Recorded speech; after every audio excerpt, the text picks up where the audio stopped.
কেমন আছেন সবাই? কালকে রাতে গিয়েছিলাম আমি হরিনাম শুনতে। তার জন্য আমি তাড়াতাড়ি করে রেডি হয়ে আমি চলে যাই বড় ভাইয়ের বাসায়। সেখানে গিয়ে দেখি সে তার জামাকাপড় ইস্ত্রি করতে ব্যস্ত। তারপর আমরা সকল বন্ধুরা একজোট হয়ে গাড়ি অপেক্ষা করি। দেখতে দেখতে আমাদের গাড়িও চলে আসে। গাড়িতে চড়ে আমরা রওনা দিই আমাদের গন্তব্যস্থলে। আমরা চলেও আসি সেই স্থানে। আর হ্যাঁ, বলে দেওয়া ভালো, এই জায়গাটির নাম হলো নিজামপুর। এরপর আমরা ঢুকে যাই সেই হরিনামের জায়গায়। এখানে এসে প্রথমে আমরা ভক্তি করে অনেকক্ষণ কীর্তন শুনে তারপর মেলাটি ঘুরতে বের হই। এখানে বিরাট মেলা বসেছে। মেলায় ঘুরতে ঘুরতে আমরা চলে যাই একটি 12 ভাজার দোকানে। সেখানে আমরা সবাই মিলে 12 ভাজা কিনে খাই। কি স্বাদ ছিল 12 ভাজাটা! মেলার 12 ভাজা তো স্বাদ তো হবেই। আমার বন্ধুরা সকলে মিলে বলছে দেখুন 12 ভাজাটিকে আরো টেস্টি করে মাখাতে। এই দেখুন 12 ভাজার লুক। এরপর আমার বড় ভাইয়ের শখ হয় একটু বক্সিং করার, তাই সে দেখুন কত পয়েন্ট তুলে বক্স করে।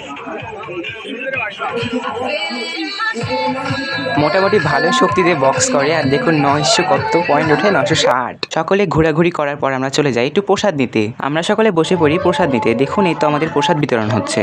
আজকে প্রসাদে ছিল ভাত, ডাল আর একটু তরকারি। অনেক সুস্বাদু হয়েছিল প্রসাদটি। এরপর আমরা প্রসাদ পেয়ে আবার অনেকক্ষণ কীর্তন শুনে বাড়ির উদ্দেশ্যে রওনা দিই। আজ এতটুকুই ছিল, দেখা হবে আবার নতুন ভিডিওতে। ততক্ষণ সবাই ভালো থাকবেন, বাই বাই।